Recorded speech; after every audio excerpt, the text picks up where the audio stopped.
Ano? Sinira mo ngayon ng PNP. Ha?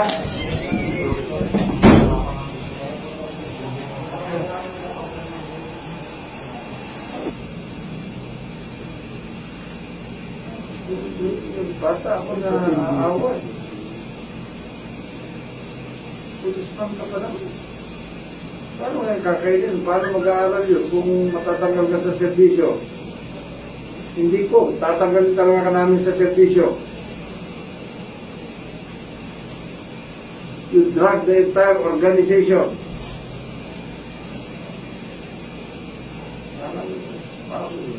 Aso lang na pumatay ng tao at close range, even at the height of your anger.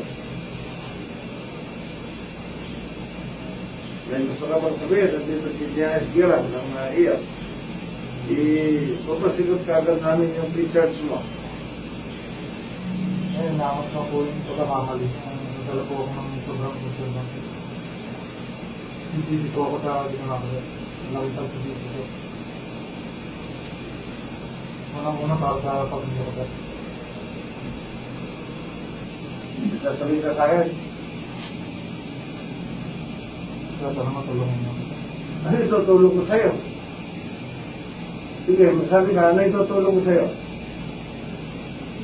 Para sa pamilya ko na lang sa akin. Yung sa pamilya mo, oo.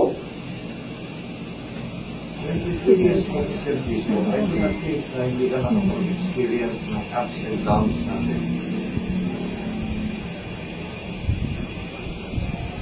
Ano tinuturo sa inyo yan? Yung deep breathing? Pag pinahalas ka, binubuli tayo bilang alagad ng batas, yung malalim na.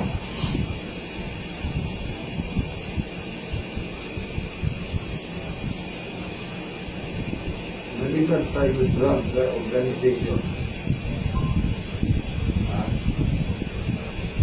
Talagang galit na galit lahat ng tao sa iyo.